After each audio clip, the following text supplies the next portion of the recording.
And we're live. Welcome everybody here to the Lakers Lounge. I'm Anthony Irwin, joined this is a little out of the ordinary.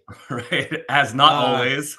Yeah, joined on this fine Tuesday afternoon, Tuesday morning for you. By the time you guys are listening to this, if you're listening live, by Aaron Larsuel. He of All Access Lakers, he of this show, he of 49ers and Cal fandom. Cal just almost beat USC. You and I our rooting interests were intertwined. That would have been really nice, but they were not able to pull it off. That is not, however, what we're going to be talking about today. It was not a good football weekend for me, by the way, but continue. Yeah, I mean, I'm personally happy that we're finding out that Brock Purdy is like he ain't it. As yeah, I always say about Jimmy G, Brock Purdy. As I've been saying about Brock Purdy, he ain't. You know what? Can we talk about basketball? We will. Or I mean, like we can talk about that I drink too much, or we can talk about like the failures of my love life. I would rather talk about those things more than football right now. Anything you want. Who's your favorite Muppet?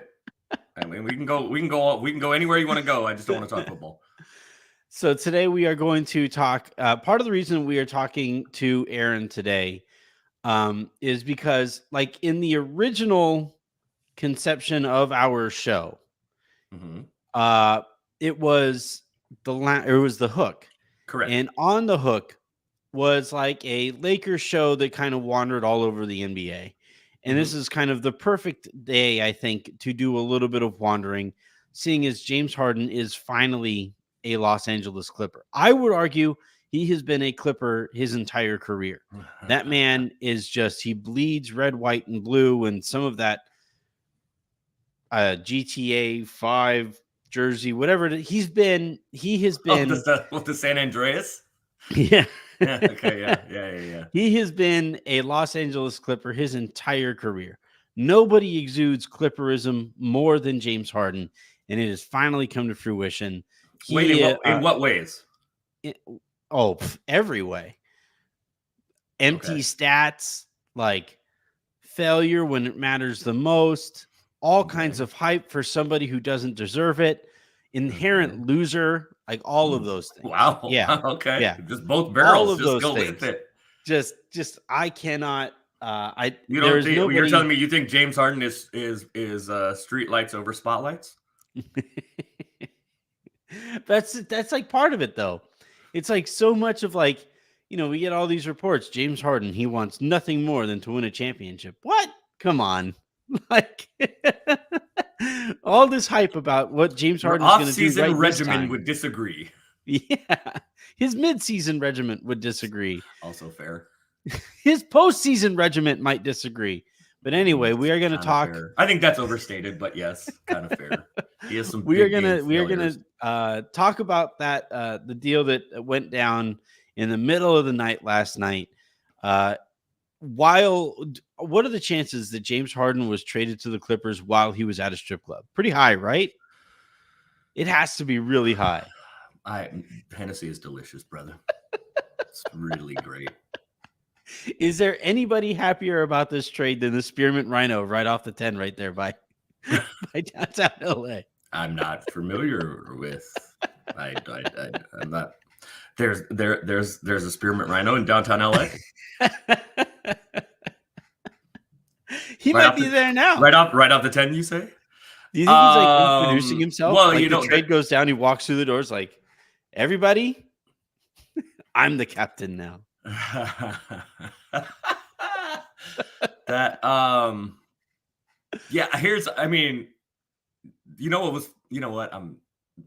when the trade went down, I was not at a strip club, but like it was not in the middle of the day. Normally these things happen in the morning or in the middle of the day. To have a trade announcement at whatever, I don't know what time was the Shams bomb. I think it was after the Lakers game. First the Woj bomb. Sorry, yeah, the Woj bomb. Sorry, yeah. I think it was after the Lakers game. Yes, right? I think I was at the second stop of my night. It was after the Lakers game. So look, I had a lot of Hennessy and a lot of Sincoro when this happened. Both? So I would imagine both, of course. At the same time?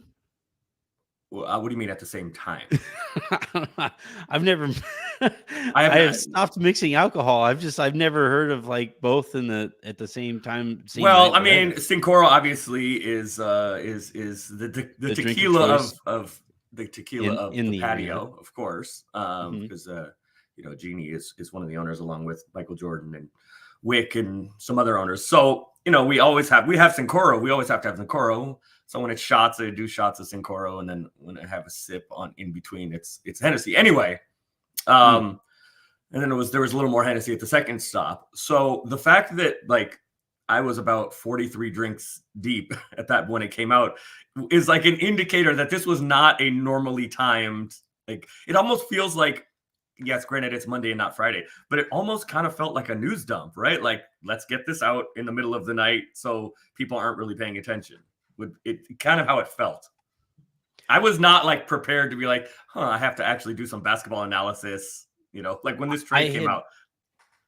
I had just finished recording, like literally just finished recording. I think just scheduled out the pod when the first Woj bomb came out. And what was funny about it was, and this is very inside baseball. No, well, this is how I knew you had 43 Sincoros. No, you called. I texted you. I was like, "Hey, do you think we could do the show tomorrow?" Yeah. And you called me from a very loud place. And again, maybe it was a spearmint rhino. Off the 10, you say?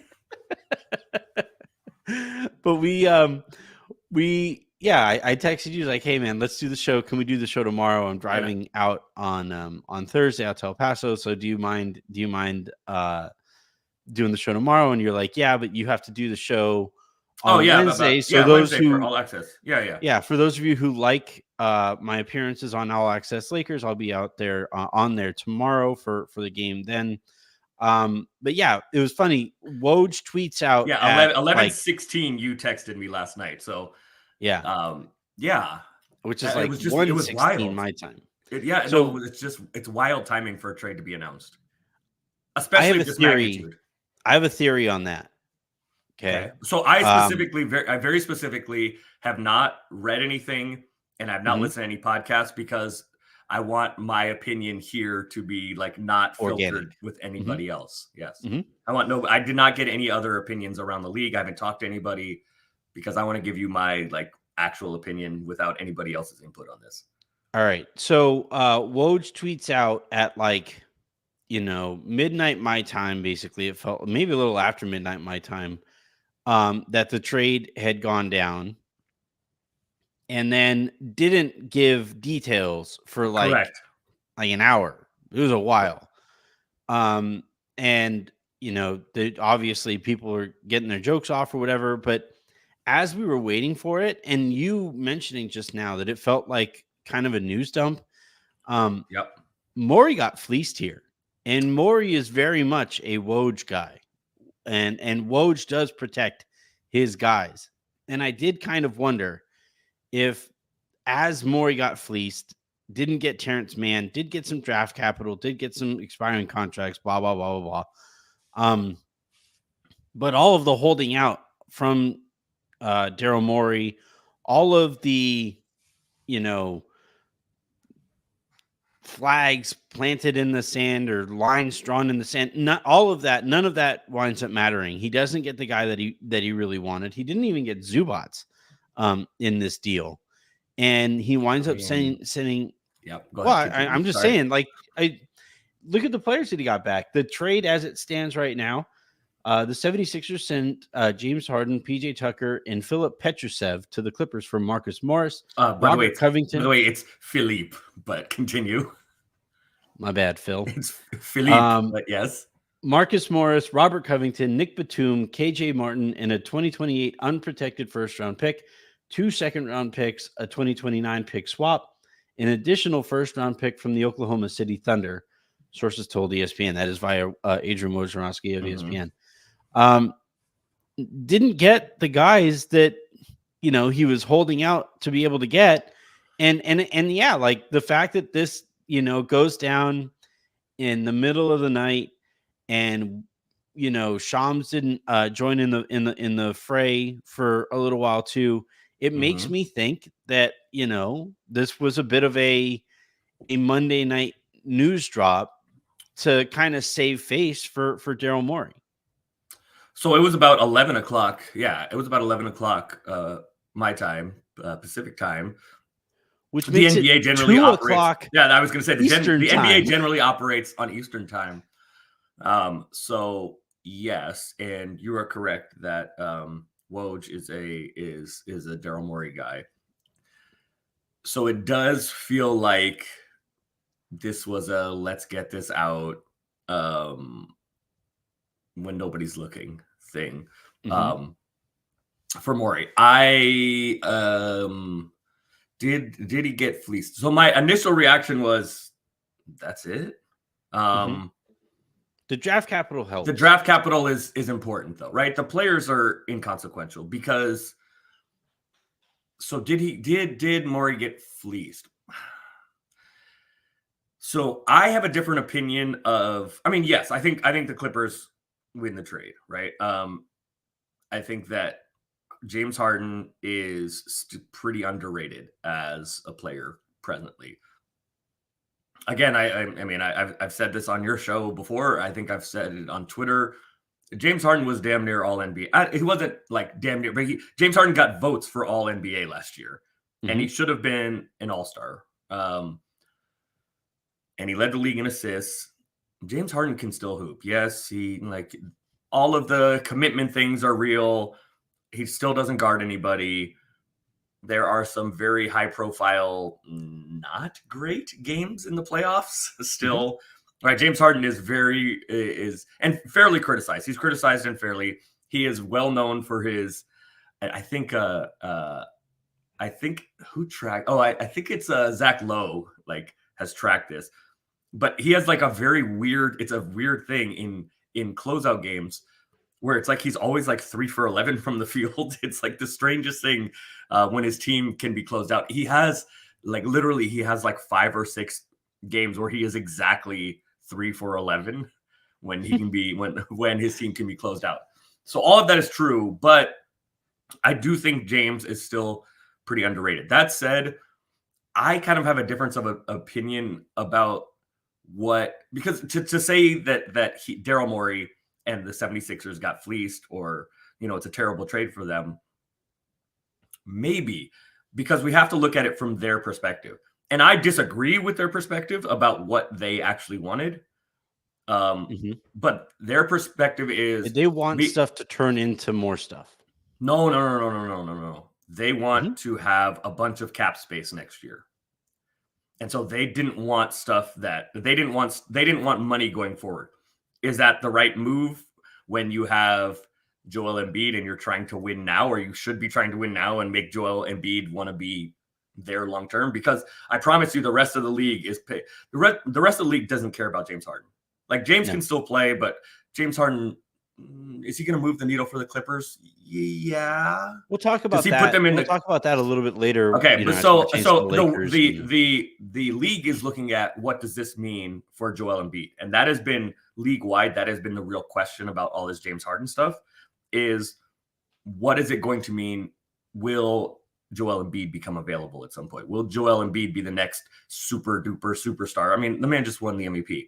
Who is he going to be the next dude that, as Dame or James Harden, frankly, or one of these guys that says, all right, I've had enough, that we thought maybe Giannis would be. So Daryl Morey has obviously wanted to maintain flexibility and have a bunch of cap space next season. That has been their plan. So in that regard, if that was the goal, then he got guys that can kind of help now that are not going to be money going forward. I do think the draft capital that he got is pretty meaningful. I think there's a very good chance that the Clippers are awful in 2028 and 2029. So I do think that matters. The fact, like, unprotected first round picks do not get traded anymore. Like a fully unprotected pick, those don't, like, teams just don't trade those anymore. So as far as the draft capital, also I think matters. they did well. 2028 matters because that is probably at the very end of, if not after, the Paul George, Kawhi Leonard era, right? So it will be PG and Kawhi are both eligible for extensions right now. Mm-hmm. The Clippers have not been willing to give them, 4 years. So the way that the extension rules work, you can give someone, there can be 5 total years. So since there's still the year that they could tack on 4 years right now. And the Clippers have not been willing to do so, because if they were willing to do 4 years for all the money, Kawhi and PG would have signed it already. But even that takes you to 2027. Mm-hmm. Yeah. So, and those guys are both getting older, right? And it hasn't worked yet. So, and yeah, James is a free agent. Will he resign? Probably. You don't trade him unless you plan on resigning him. But in 2028, if those 3 guys are still around, they will be in their late 30s. So I think the draft capital, I think, is very meaningful, and they clearly want to have cap space. The other part of it is that I think for the 76ers is they've looked damn good to start the year, right? So I do think the Clippers won the trade, I guess, but I don't think it's as bad for the 76ers as it appears. Although it does appear that they wanted to get one out in the middle of the night. Yeah, that usually is a pretty bad sign. But I will say, though, like, I actually took all of the assets that they got back, all of that cap flexibility and all of those expiring contracts as actually, they can be sent out now with this 2028 unprotected pick from the Clippers, now with whatever draft capital they still have left over, that all of this can actually be combined to go and get the next star who is sick of whatever situation that they're in. That's how the situation read to me.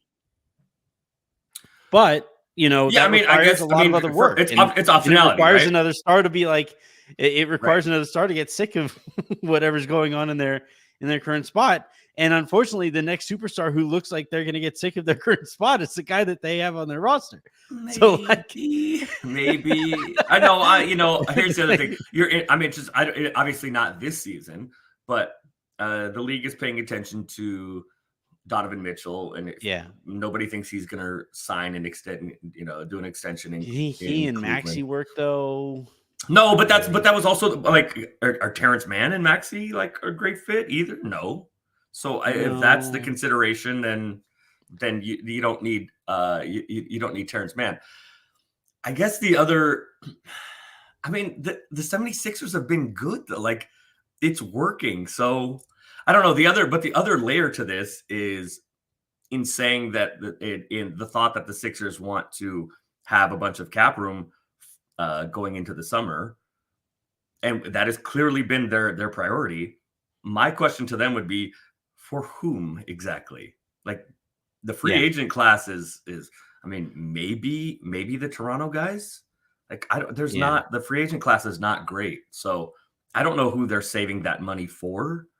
But that's kind of why when I saw the expiring money that they were getting back, it made me think that they would be using that expiring money to go out and get somebody this year and use whatever draft capital they have to go out and get somebody this year. But I think you bring up an important point here, in that the way that Tyrese Maxey is playing has really kind of forced James Harden's hand. He's been so good. Right. Like, any consideration of like, all right, fine, we'll let bygones be bygones. I'll go back to Philadelphia. If I were the Sixers, I'd be like, and they actually kind of did this, right? When he was like, okay, I'll fly out to Milwaukee with you. And nah. Elton Brand was like, the Sixers like, I'll go be there. Nah, we good. Our flight got canceled. Sorry. Yeah, we're, and I think that made it that much more difficult on James Harden's camp to, really kind of act up, but it winds up working out for him in that he goes to the Clippers. I just still don't know that this, like, I keep on saying, well, James Harden got his way. James Harden got his way. James Harden got his way. And it's like, I don't see how not getting paid, getting traded for pennies on the dollar, and your name being drugged through the mud is really like getting your way here. No, He James still doesn't have. No, James absolutely got his way. No, what? All right, he's not going to get the contract that he wanted from Philly. He's not going to get that from the Clippers. Why would they give him that? No, he got his way now, is what I'm saying, because but that's where he wants. And here's the other important part. All right, by that like standard, right? He got his way when he went to Brooklyn. Well, that was short-sighted because that didn't work out. And then he got his way by going to Philadelphia. Well, okay, that was short-sighted. And an extension in Brooklyn and gotten all the money. That's what he should have done. Sure, yeah, but like he just keeps on doing all these short-sighted things where he technically gets his way, and it's just like, how much money has he cost himself? Not just quite a bit on the way here, but like you're moving forward. He has misread the room. He has misjudged the market and misjudged. He has not succeeded in reading the room now a few times in a row. Because his focus is on different rooms. You know what? Darker rooms with pretty spotlights. Champagne rooms.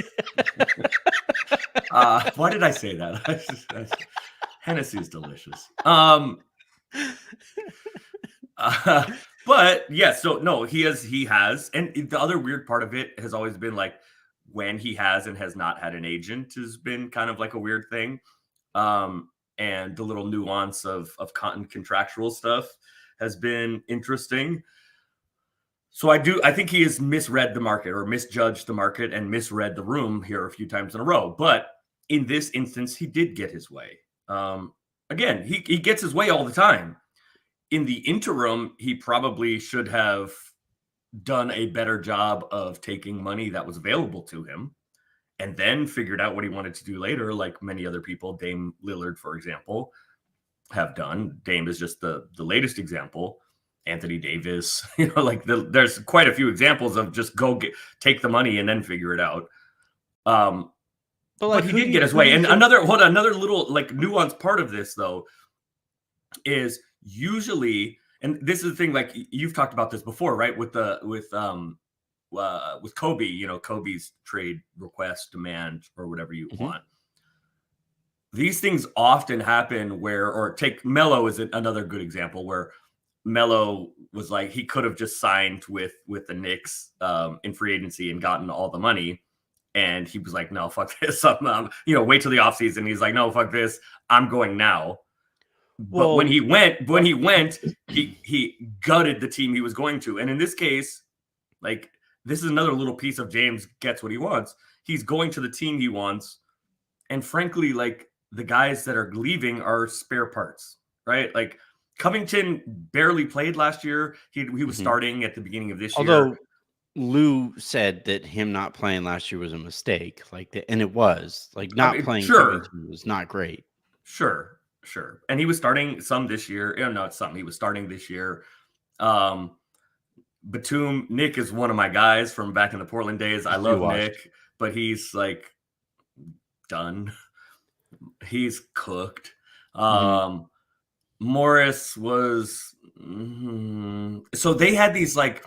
Well, the mistake with Covington last year was Morris kept on getting the minutes, so it's kind of hard to say like Morris is all that good. He can't. He just like hasn't shot it, and so the Clippers had like this weird glut of like 11 to 13 to $16 million forwards that all were like not playing because they weren't any good and all look old. And so they cleared all those dudes out. So I guess if you want to call it a loss of depth for the Clippers, I guess. But this was kind of a rare instance where you can get a superstar, James, whatever, a superstar in name maybe. But again, James can still play where you don't have to gut your roster. So the team that James is going to, the Clippers, still has basically all of their best players in place. So that's like another little piece of James getting his way. Did he mess the financial part of it up? Yes, and I agree with you. I don't think the Clippers are gonna give him all of everything. He's not getting like a 5-year max deal when in the offseason this year, but James played it well again. Let's get what he wants. Let's compare outcomes here then.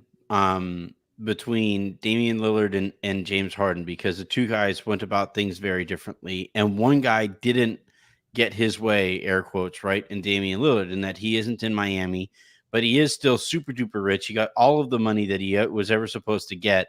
Yeah. And now he's playing next to Giannis on the de facto, championship favorite, I believe. I don't know if it's between them and the Celtics. It's the Celtics, but they're right there. They're right there. And then James Harden, right, loses a bunch of money.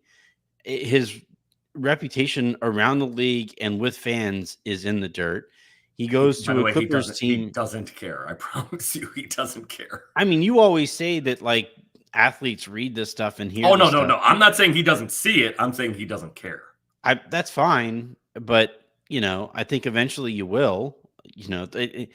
Part of the reason you do some of what they're doing is for like your legacy beyond the time that you play and the way that you get remembered. And yeah, there's always going to be those accounts on Twitter that go like, people forgot about James Harden. It's like, yeah, the reason people forgot about James Harden is because he didn't show up in big moments, and he worked a hell of a lot harder to get out of situations than he ever worked to make those situations better. So like, I don't know. When we talk about like, you and I talk and one of your like, kind of brands on Twitter is, yeah, right. It's like, kind of what do we owe each other and what, as always, the question remains, what have you done for someone else today? Right. Yeah. And it's like, and in this case, the way that Damian Lillard treated the organization that he was with in Portland and the way that he has that reputation around the league made Milwaukee more willing to give up more stuff for him, even given the contract that he's on. And now he finds himself in a better situation. And to me, like when I look at like those two situations and those two trade demands and stuff like that, that is one of the things that I'm going to take from that. And like, I'm glad that the person who did business kind of the right way gets more rewarded financially and in terms of situation that they're walking into, because yeah, you're right. The Clippers are still very talented. They do have, not trading Terrence Mann, even the 72-year-old Broadway star that we talked about. Yeah, that's right. That's right. Like not trading him is going to help them. Yeah. Eventually, I think they're going to have to turn Norm into something. Yeah, that's they have too many guards. They have way too many guards, and eventually they're going to have to turn those guards into, some kind of a big or a wing or something like that who makes this rotation make a little bit more sense. And maybe after that move, you look at them and you say, all right, that's a roster that can contend for a title right now. But right now, like it's still a wholly unserious roster. Let's be very clear. It is a roster that can contend for a title right now. But it's not a team that I'm worried about. I will believe that James and PG and Kawhi play 15 games together in a row when I see it. Like It is a roster. Those three guys are good enough to win a title right now. Will they play together enough to have any continuity going into the playoffs? I'll believe it when I see it. Will all three of them be fully functional and healthy in the playoffs? I'll believe it when I see it. But if those three are healthy and playing in the playoffs, would I favor them? No, but I think they're a contender. I have this list of there are 6 teams that can win the title, Miami and Boston, and then who I think are the best 4 teams, Denver, Phoenix, the Lakers, and the Warriors in the West. I think the Clippers now can win a title. Do I think it's going to happen? No, because I just don't trust those guys to be available together enough in the regular season to get continuity. And then in the playoffs, I don't trust that. Are you going to tell me that more than one of the 3 of them is going to be available? No, I don't buy it. But I think they are now on the list of can win a title. No, I'm not going to do it. There is no scenario in which they can win a title for you. No, I mean, like, no. In 2K, sure. If you could turn off injuries and play. Well, that's what that's what I just said. I think they're on the list of now can win a title. I don't believe it because I doubt they'll be available. I mean, like, no, I refuse. Not with this, because it's not even just the injury thing. It's that Russell Westbrook has lost like 73 straight playoff games and like at this point of his career. I loved you, and there was a few other people, you and Petty and a couple other people on Twitter when Russ took that game winning shot off the and Nick Batum has his hands up like pass me the ball, and Kawhi is on the other wing. Kawhi literally collapses. You and a bunch of other people on Twitter. That was one I could not get into on Twitter, but you and a bunch of other people on Twitter, it was pretty enjoyable watching you guys. The thing about that was that Russell Westbrook missed that shot by like 5 whole feet. Like that was Russ has been terrible recently. In the opener, he was actually really good, but since then he has been awful. So yeah, you have Russell. And by the way, what does this do? That's another part of this that's interesting. What does this do with Russ, who clearly Lakers fans will remember this, needs the ball, and James is going to have the ball a lot. Yeah. So you have that combination of issues. You have James' own playoff issues. Paul George isn't exactly, Mr. Clutch in the postseason. Kawhi Leonard is very, very good there, but he plays like last year. He played one good game against Phoenix and then couldn't, What's that? He needs Kawhi needs the ball a lot too, especially in the Kawhi's not like a guy that's going to space, and James can space. He just chooses not to. He just somehow has like an aversion to shooting catch and shoot threes for some reason. I don't know. Which was I did a little better last year playing off of Embiid, but that's weird. It's weird. I don't like the fit, but and then you look at kind of where their talent is consolidated. There is so much duplication in on their roster, and it is so much resources cap wise to that duplication, and it makes it really difficult. Like if this doesn't work, what are you gonna you're gonna trade Harden again? Like if there is still, like last I checked, there is one basketball that this team is gonna have to play with. Ballmer can put as many bathrooms into his new arena as he wants, but there's still one basketball. I was gonna say that when you mentioned the establishment downtown off the 10, I'm like, well, that's gonna be for this season only because the Clippers are moving. Yeah. Well, have you scouted out in Inglewood around SoFi? Have you done your research? I've honestly never been to SoFi or into that area. Like since it's all been SoFi is great. Getting in and out, it's not great, but SoFi is great.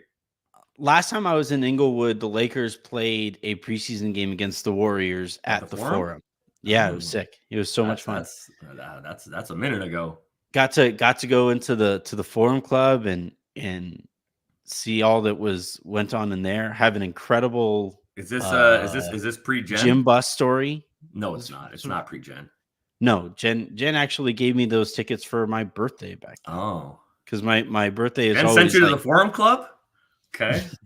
She was right there with me. She was my arm candy. All right. Well, okay. Yeah. You doing right then. All right, brother. Yeah. Yeah, man. Yeah, that was a fun trip. Got to meet Stu Lance there. I'll tell you the Jim Bus story off camera because that is very much a not an on-camera story to tell. Seems wise. That featured a pair of twins. Yeah, we yeah, brother, you better leave that alone. You better you better share my stories and not his. I am not telling the story on here. You already didn't said too much.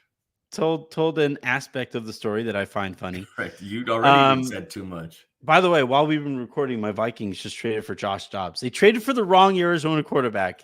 Because Kyler Murray's coming back. Yeah. Arizona has too much invested in Kyler Murray for him to. I think it would have been a cool buy low spot, but they decided not to.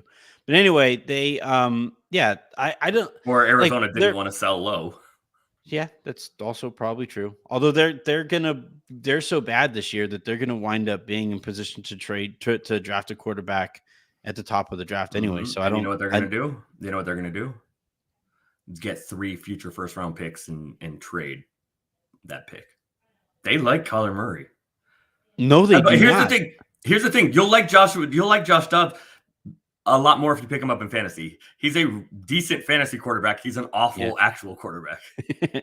But no, I want to go back to the Clippers though, because they are in the Lakers division. Now the Lakers and the Clippers play on Wednesday. I don't think James Harden is going to be available in that one tomorrow. I don't know. I hope so. It'll be interesting. I want to see him. It'll be interesting.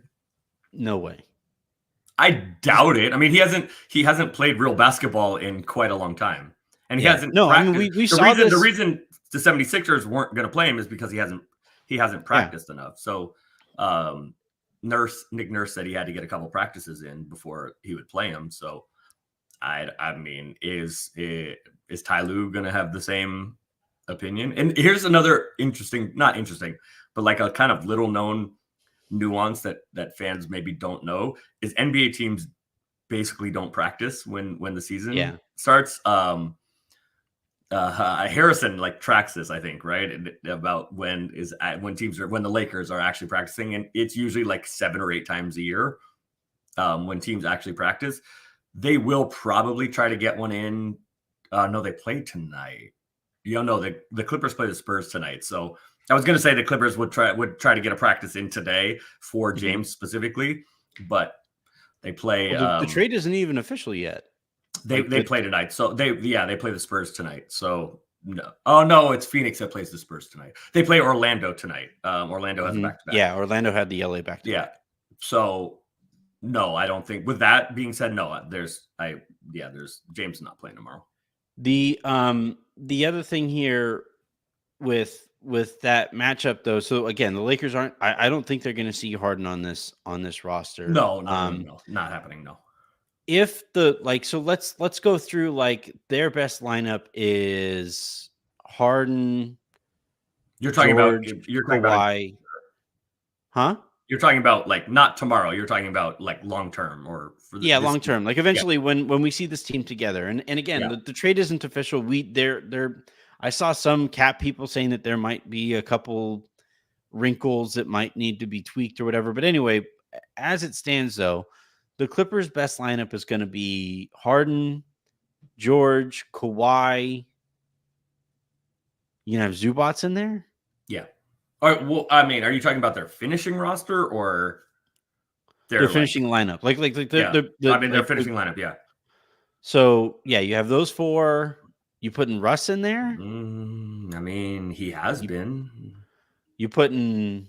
So Tucker in there, like I think you kind of that's like an underrated little bit too. Although Tucker's he's pretty washed also. He's kind of washed. Mm-hmm.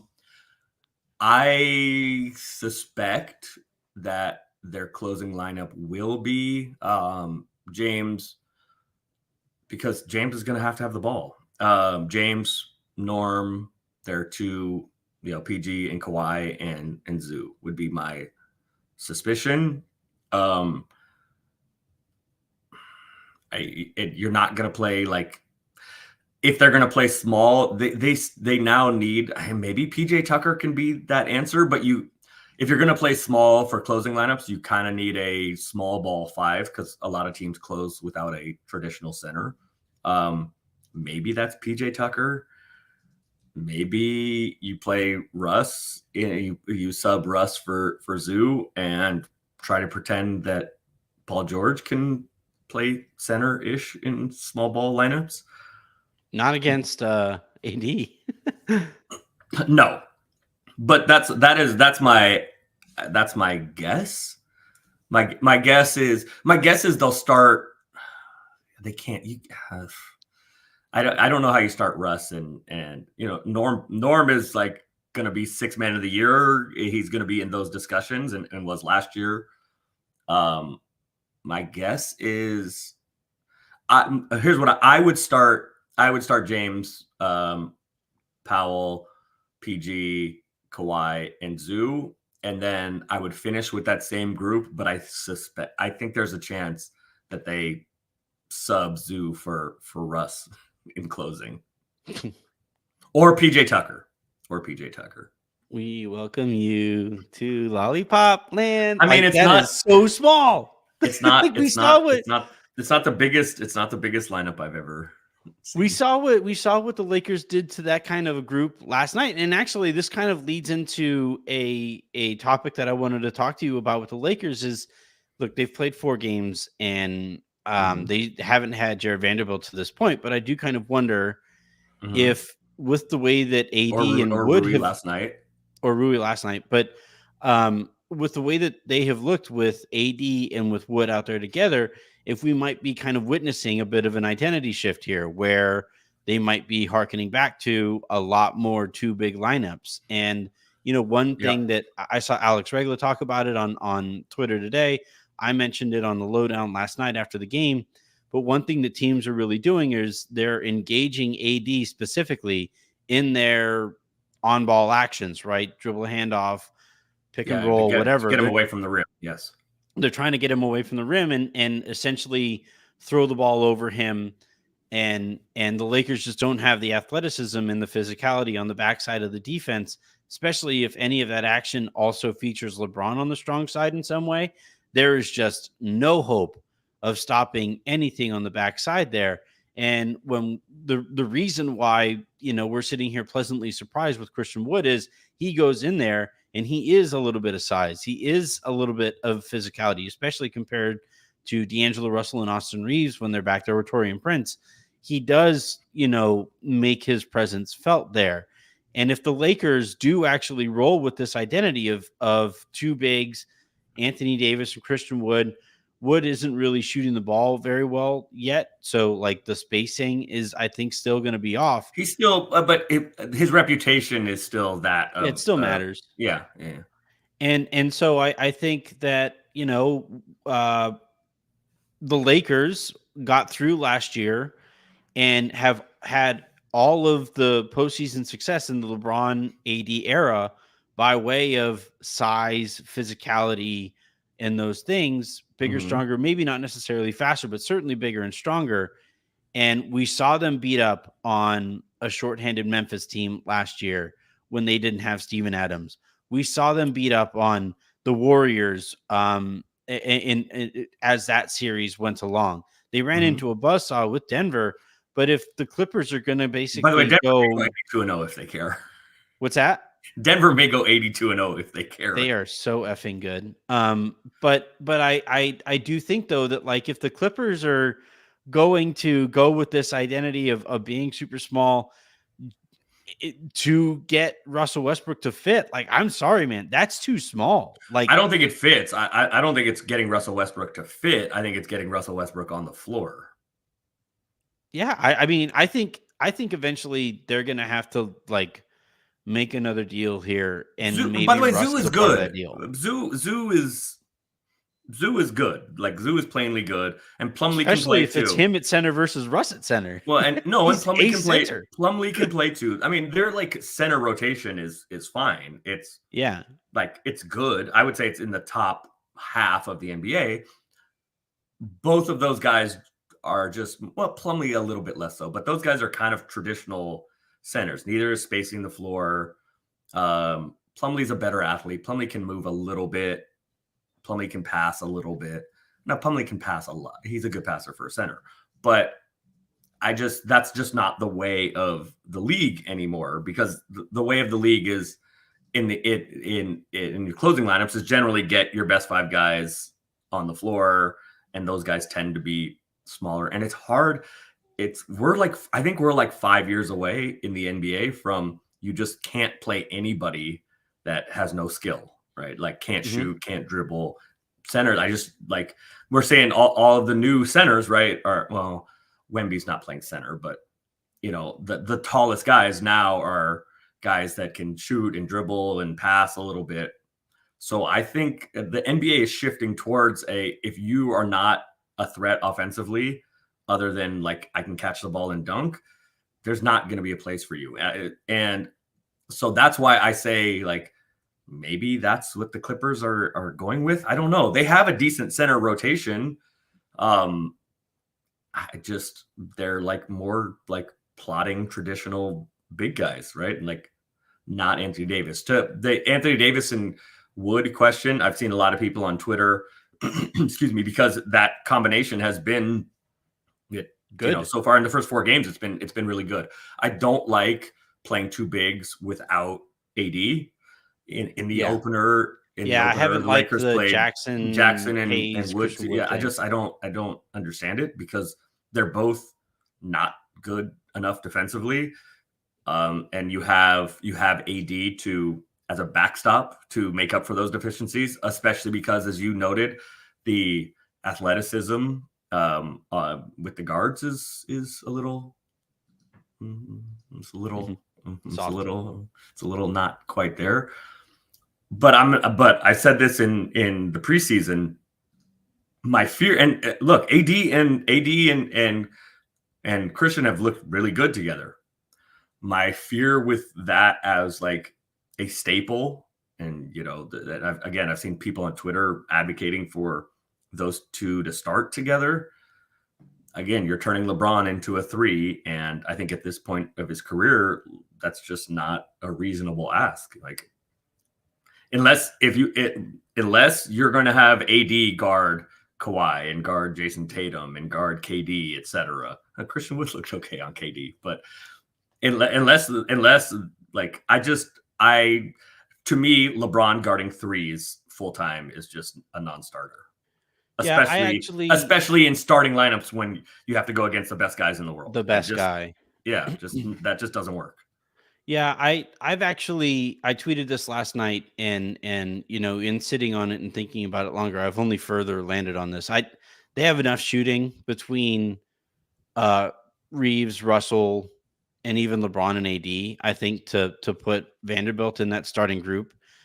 That starting group so far just hasn't been able to stop a nosebleed. They have been, and Torian's been pretty hot. Well, every other game, and I'm going to start doing Lakers fans a favor and not start Torian in fantasy. It's every game when I don't start him, he's just cooking, and then I start him and he looks like he's just doing cardio. Right, his stat line is he's just doing cardio. This is just like some small sample size theater, but I do think there's a bit of a trend here that we're noticing. Okay. I think Wood has been like objectively good in what the Lakers are asking of him. I would agree with that. The 2 players that you basically look to optimize when you're building out rotations here for the Lakers are LeBron and AD, right? No, not basically. You are optimizing those guys. Yes. Yeah. To this point, Christian Wood alongside LeBron James has an offensive rating of 129.2 and a defensive rating of 72.4. Also good. That is a net 56.7 rating in 49 minutes. Seems pretty good. And by the way, for 4 games, that is not like, it is small sample size theater, but in 4 games, that's not a tiny sample. I'm looking at it right now. I think there's only like 2 or 3 more 2-man combinations like that have played more together than LeBron and Christian Wood.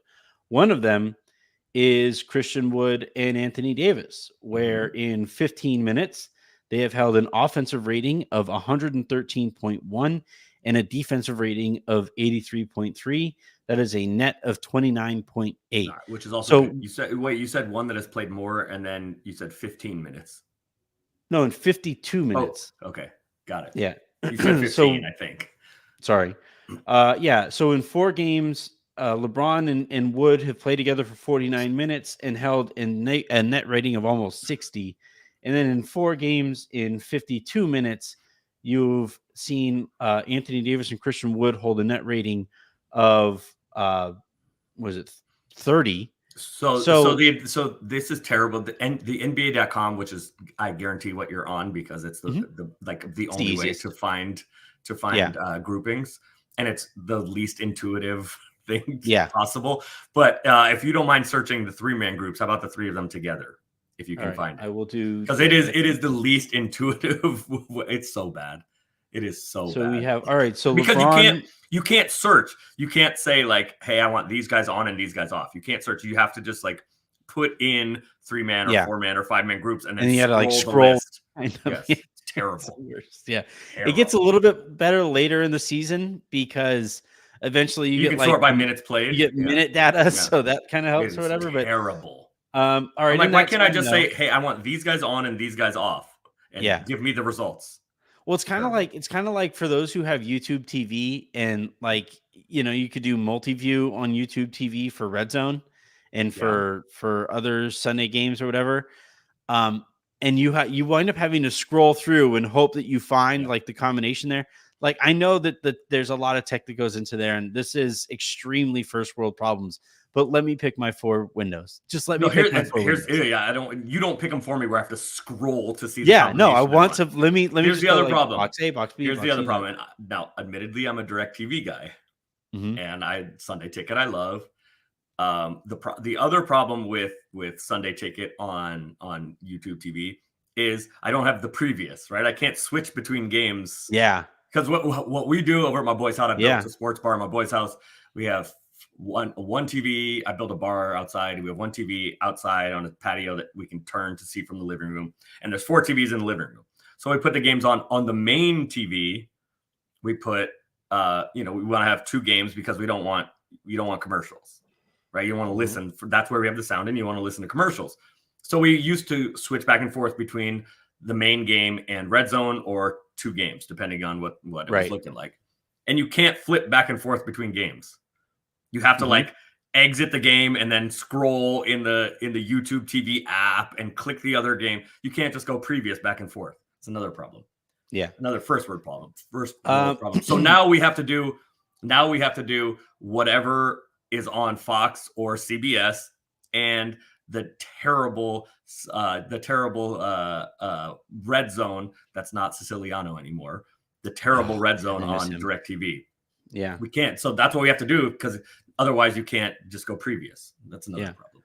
And you also can't switch between a YouTube TV game and a regular TV game. It's not good. I need to know why like what went into the decision to let Siciliano walk and keep Henson. I need to know. No, because it's not done through. It's not done through. Well, you know what? Never mind. We'll talk about this. We can talk about it.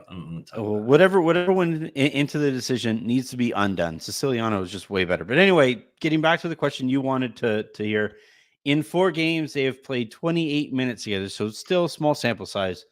Yeah, less offensive rating of 127.3. That's good. Defensive rating of 50 for a net rating of 77.3. They're playing pretty good basketball. That's pretty solid. Pretty solid. Now, again, I don't think my concern is those minutes I would guess are not against the other team's best guys. Those are not against the other team's starters. And no would be my guess. Yes and no, because like I think initially they were getting a lot of those kind of mid-game minutes, right, in the second and third periods or whatever, where that group would play together. But I think recently that combination, those 3 guys have been out there, to close games. So that's getting the other team's best. So I'm trying to think though, against like the terrifying. The Lakers have not played a like terrifying wing creator. Yeah, I mean KD is, but shorthanded Phoenix team. He was not playing with Book and Beal. Mm-hmm. So, man, did you see the clip of Beal shooting the other day? No. Oh, dude. Was it bad? What happened? Yeah, like he is moving really gingerly. I take back everything I said about him, like right, not being good to go. As someone who's had 2 back surgeries, let me just tell you, I think I've told this story. Maybe on the previous iteration, the hook. I told the story of I think it was Jamal McGlure.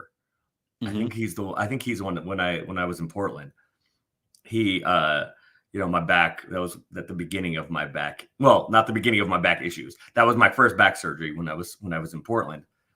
And he said, "How you feel, Aaron? How you feeling?" And I was like, "It's not great." This was before I had surgery.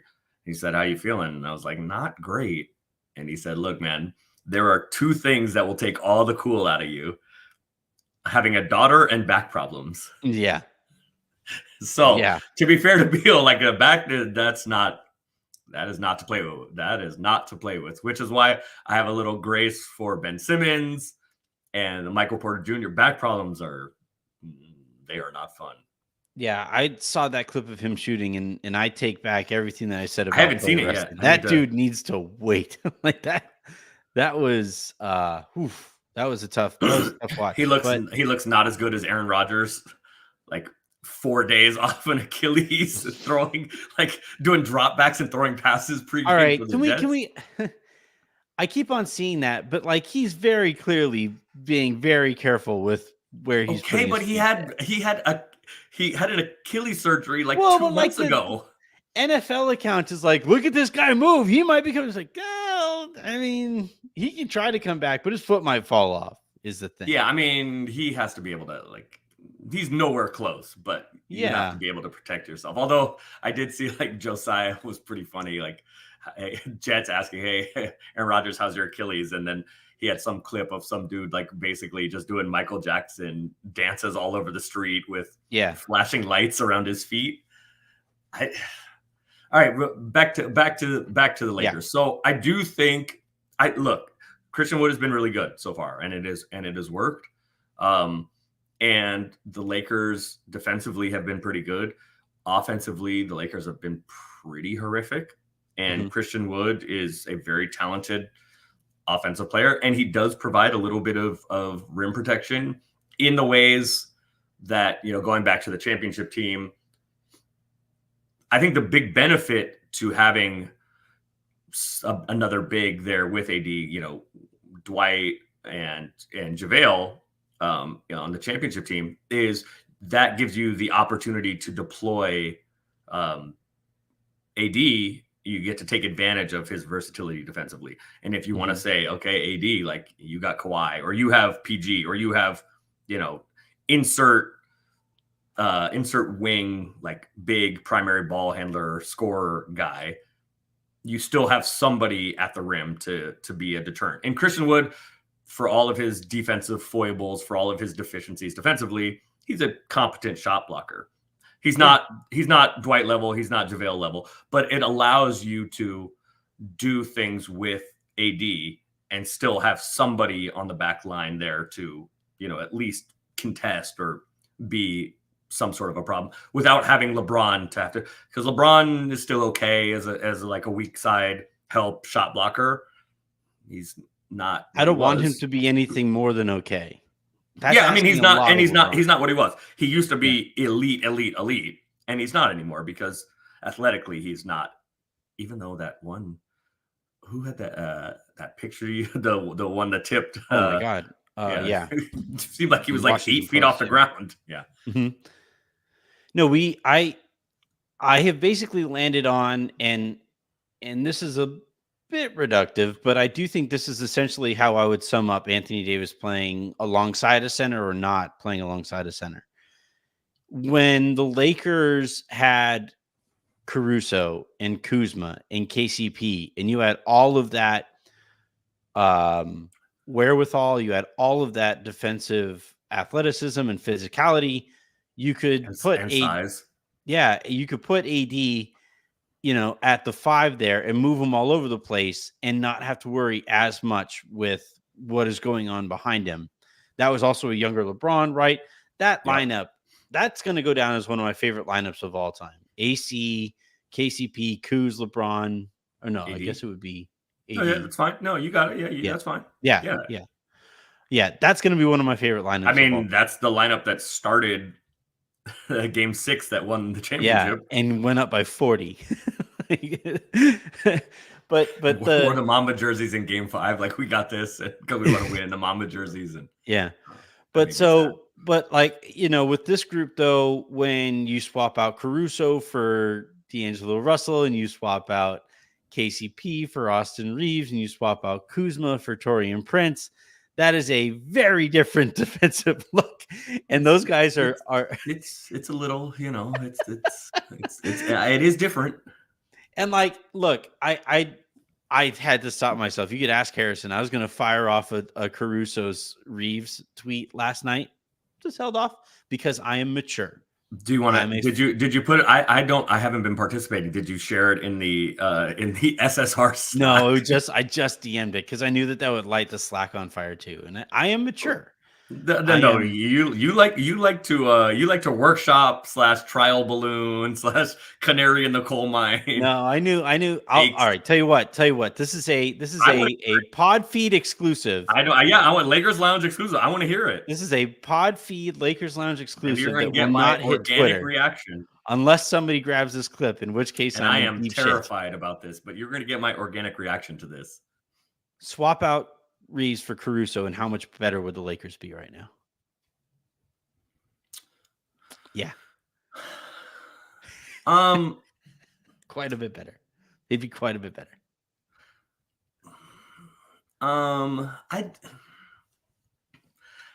This is why I didn't tweet it, because here's the thing.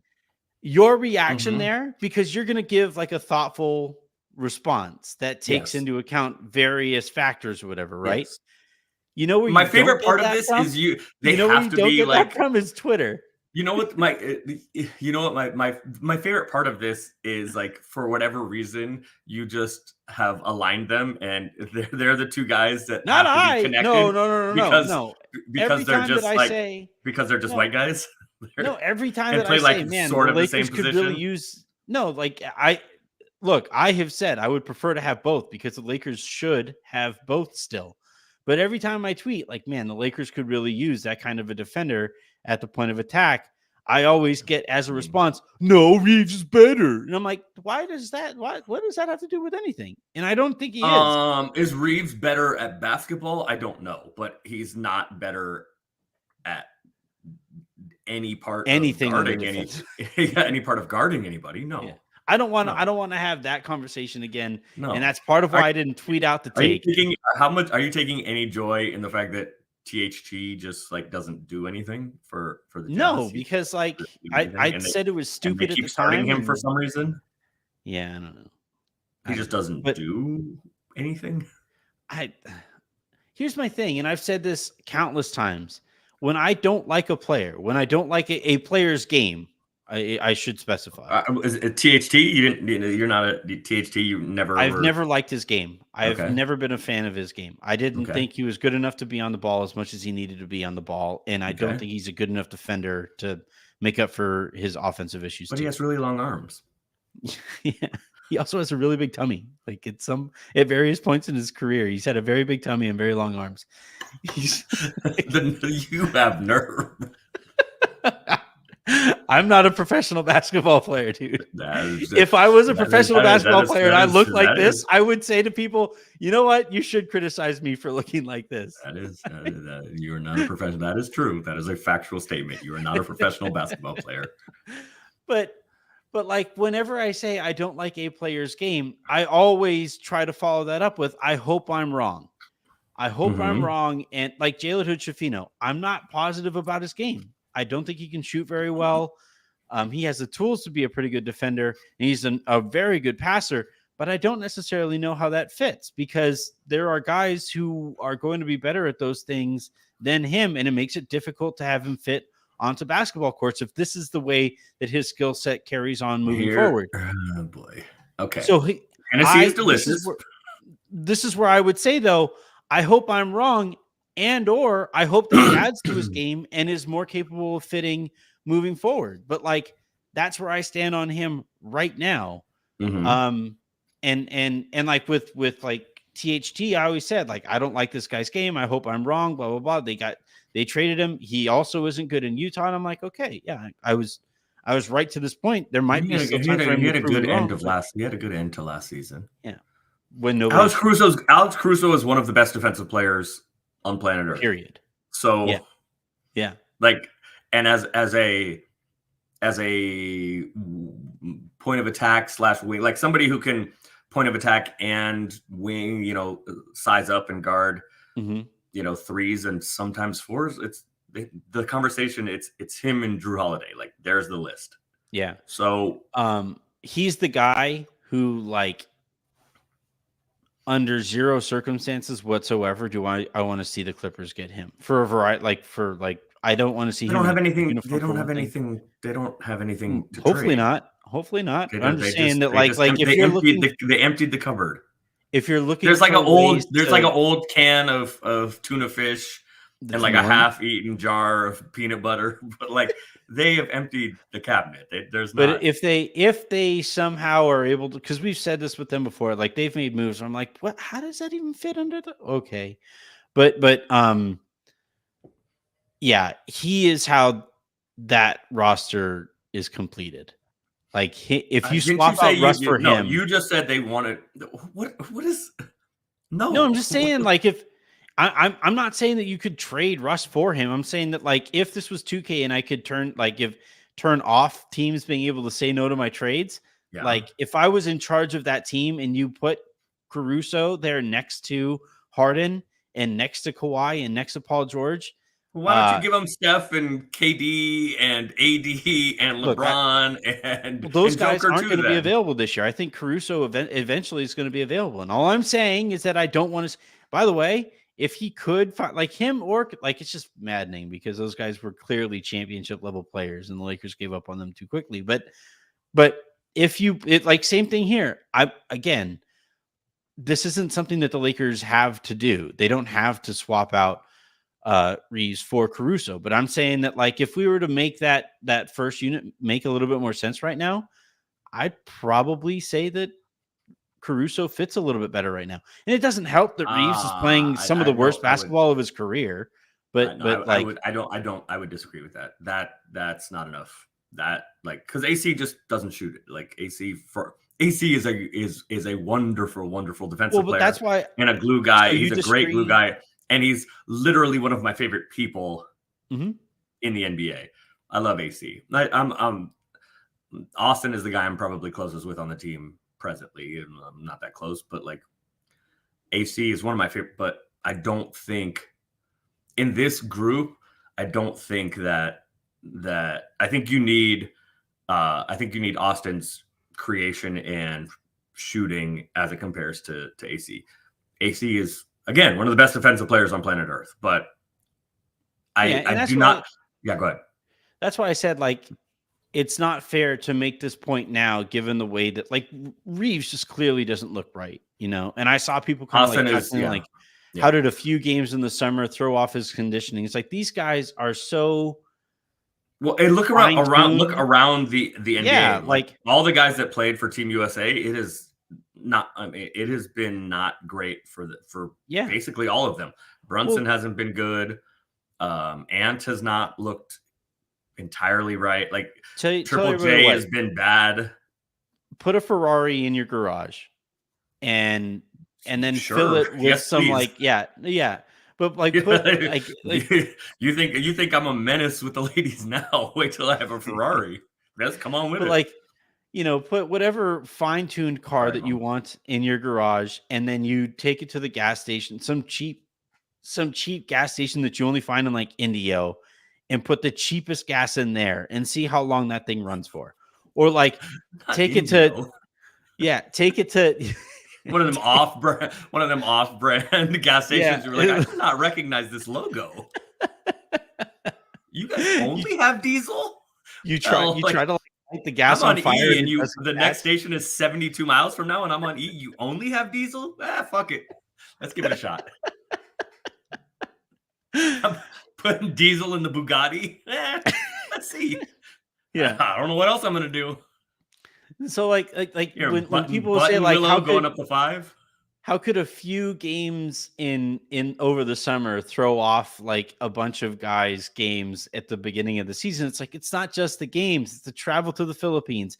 It was the prep leading up to it.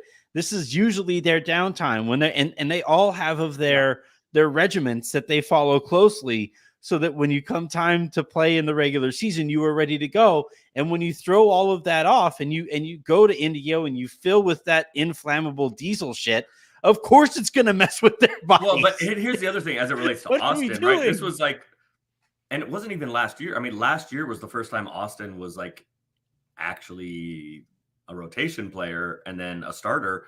And that wasn't until after the trade deadline, right? So Austin has only been like a full-time NBA player. As good as he is, it seems like he's been around a while, but like Austin was not playing for Matt Ryan at the beginning of last season. So Austin, like as much as these guys are creatures of habit and creatures of routine, and of course Austin is, he was just playing in college and was like an end of the bench guy in the NBA last season. Like a year ago, he was an end of the bench guy and not playing. And then started playing some during the season, and then, obviously became a starter and was really good in the playoffs. But you mess with that routine, right? Like a guy that doesn't have like years of being an NBA high-level starter, and you mess with that over the summer. Yeah, I don't know if that's the reason. It's also possible it's just a random shooting slump. Austin hasn't looked great so far. What I can promise you is it's not because like he got lazy because he got a contract. I promise you that's not what it is. Well, I suspect it's just a shooting slump, and everybody has. It's not just. I don't think it's just a shooting slump in that, like, you watch him and he's not getting any separation. He does not look comfortable. Austin does not look comfortable. Anybody. He does not look comfortable. Comfortable or healthy. Like he just looks wiped. I just think he could use a week off or so. Last thing before we get you out of here. Joel Embiid about to sit in like game 3 for rest. Yeah, it's wild. I think they reversed that decision, right? He wound up playing. Oh no, he played 29 minutes and had 35 points, 17 rebounds, 5 assists. Somebody was blocks. Like, somebody in the comment section was like, Joel Embiid played, bad reporting. I'm like, I just read a report from a reporter there. They were ready to do it, and then they decided not to. They put him out there as questionable rest. Yeah. All right. Last thing before we get you out of here, John Sotelo is asking, what's going on with Max? Why can't he get any playing time? I'm asking about, is my large adult son okay? The real answer is I don't know. This is weird, right? It's a little weird. I can't say that it's weird. I don't know. I don't know the answer.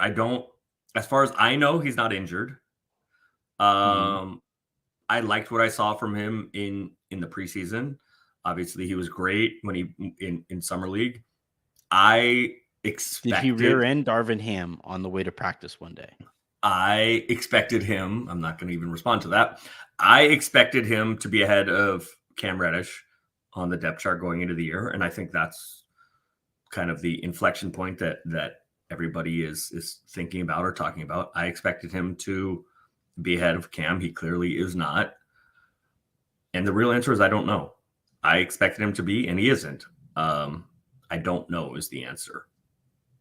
I wish I was able to give you something more than that, some more insight than that. I'm around the team a fair amount.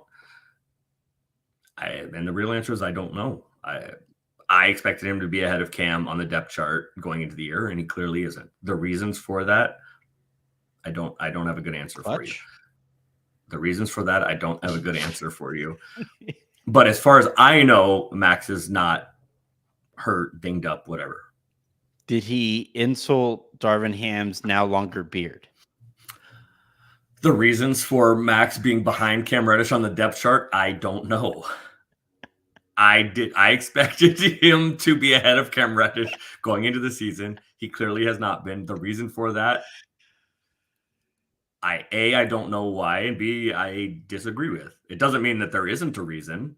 And I don't see, I'm around a lot, but I don't see everything, and I'm not, in practice, watching all of practice. Does Darvin Ham prefer almond milk, and Max gave him cow's milk in his coffee? I mean, that would be a thing. I don't know. You're like, are you calling Darvin like basic white girl now? What are we doing? Like, you said Darvin likes Darvin's in for the pumpkin spice fall season. Did latte, Darvin whatever? Did Max show Darvin all of the hands in pockets tweets? Like, did he? The reason that Max is behind Cam on the depth chart was unexpected to me, and I don't know why that has happened. All right, here's why I do have a theory, and and at some point I'll start digging into this. But is this tinfoil Anthony? I do like tinfoil hat Anthony.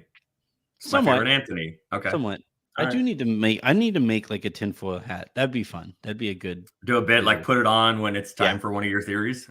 That would be a good bid. So one of my theories, or my theory as it pertains to this, is that, we do know that Darvin, like most coaches, right, like to operate with like 10 game sample sizes. And it's 20, but yeah. Well, but like 10, 20, No, they even do. numbers. It's a quarter of the season. Yeah, but I hope it isn't going to take a quarter of the season. Coaches break it up into 20 games. I'm telling you, it's a quarter of the season.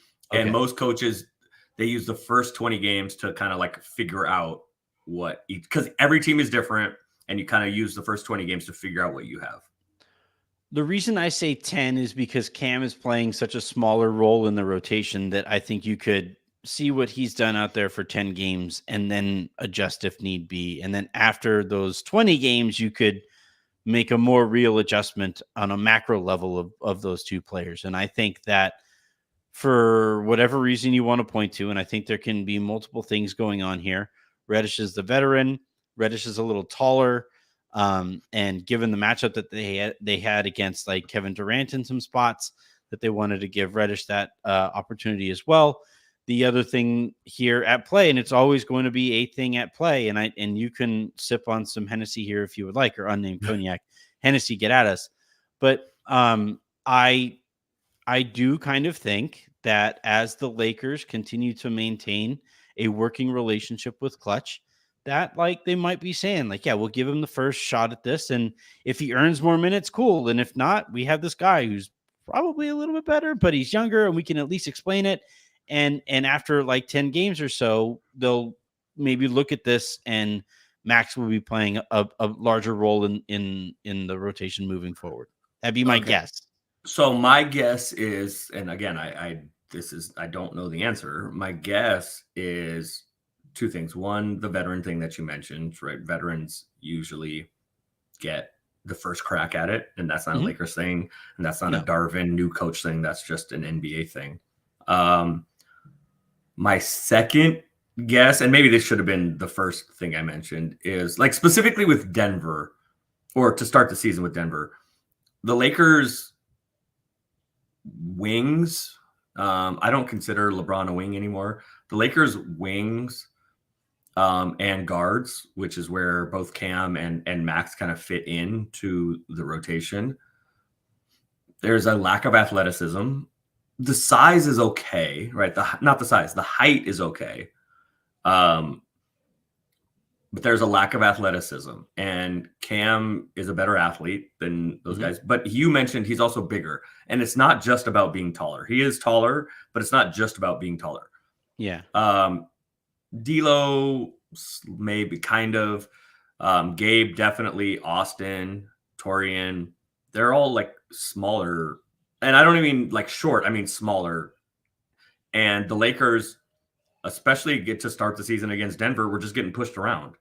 Yeah. And Cam is taller, but he's also sturdier and bigger. And was not getting pushed around so much, and was pretty decent at the point of attack. He was a pretty decent defensively. So my guess, and Max has put on some good weight in the offseason. My guess is Darvin is worried about the wings and the guards physicality and just being pushed around too much. And Cam is, if that is a concern, Cam is an older and bigger and more sturdier body, stronger.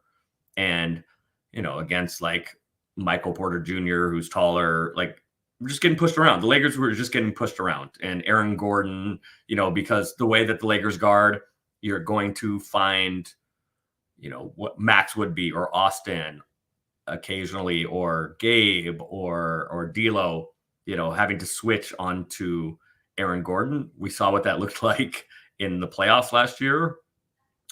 And I think my guess is Darvin has been concerned about the smaller guys, the wings and the guards, getting switched onto bigger guys, and even against their own matchups, kind of getting pushed around. Because we think of size, and like a good example of this is the Warriors against the Lakers in the playoffs last year. When we think of teams being too small, and the Warriors were too small against the Lakers, we think of it as just the guys in the front court, right? The centers, or who's going to play center, or who's going to be the power forward. But your size on the wing and at the guard position matters too. And that's to your point earlier about Kuz and KCP and AC. Like, those are bigger, sturdier guys on the wing and at the guard position. So I think Darvin has been concerned about. So, like, going back to the Warriors point, like, were they too small in the front court against the Lakers? Maybe, but like Steph and Jordan Poole, like, that's small. So I think it's important to think of like in aggregate being too small on the wing and at the guard too. And I think that Darvin maybe has been concerned about the athleticism and bulk and size on the wings and at the guard position, because again, a lot of that's different if LeBron is on the wing, but I'm not sure we can call LeBron a wing anymore. I found the clip of Bradley Beal, so we'll just really quickly show you this, because it's.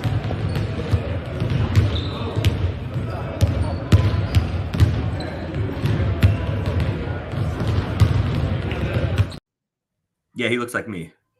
Yeah, he's moving very gingerly. I would not call that fluid. No. All right.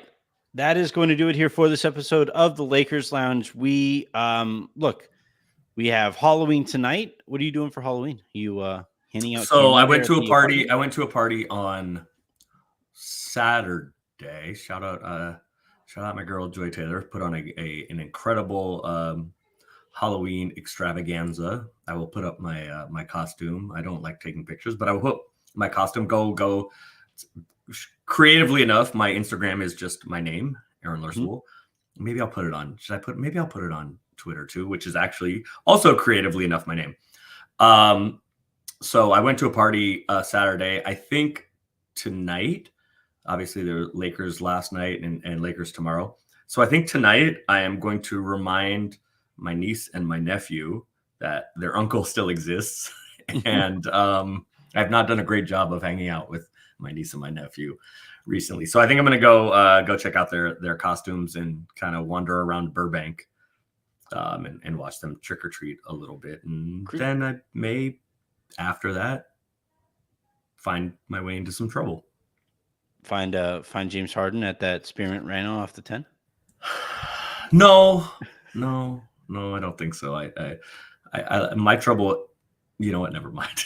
Hennessy is delicious. I may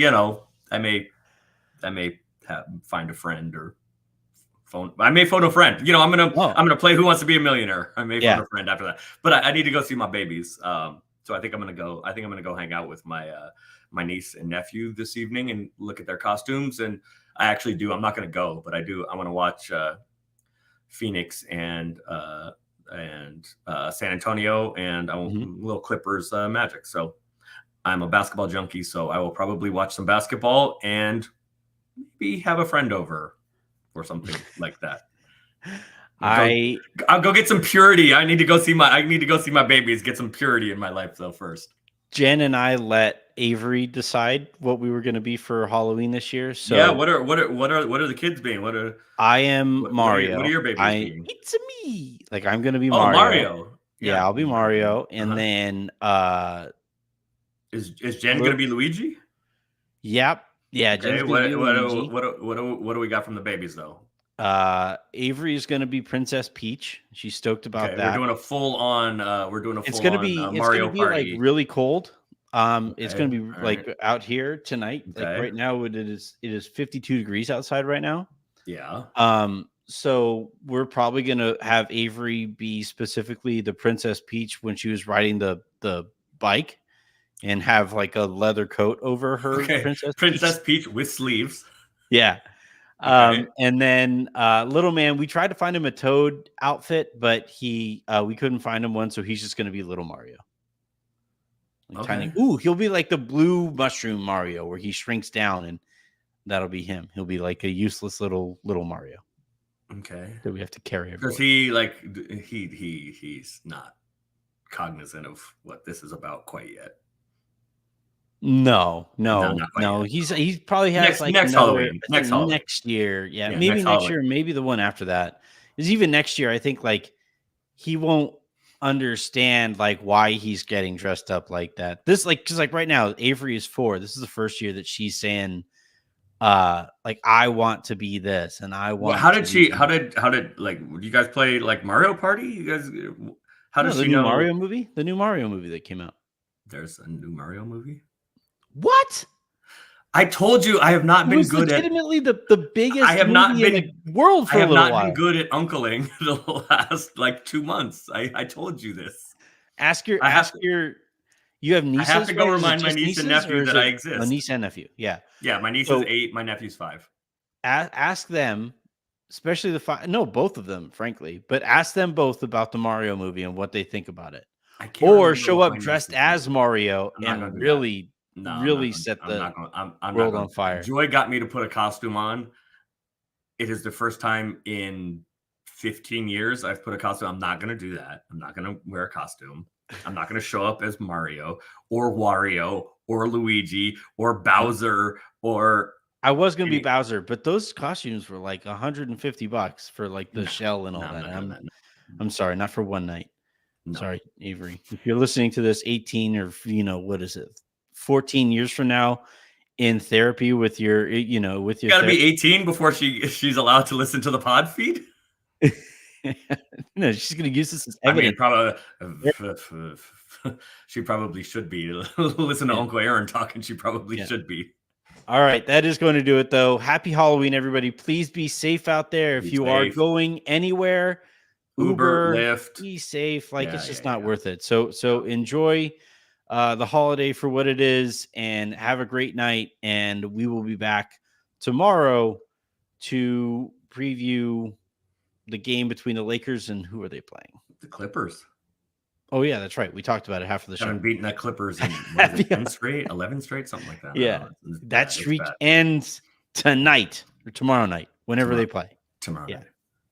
Well, Off the tonight, 10? by the time people are listening tomorrow. Off the 10, you say?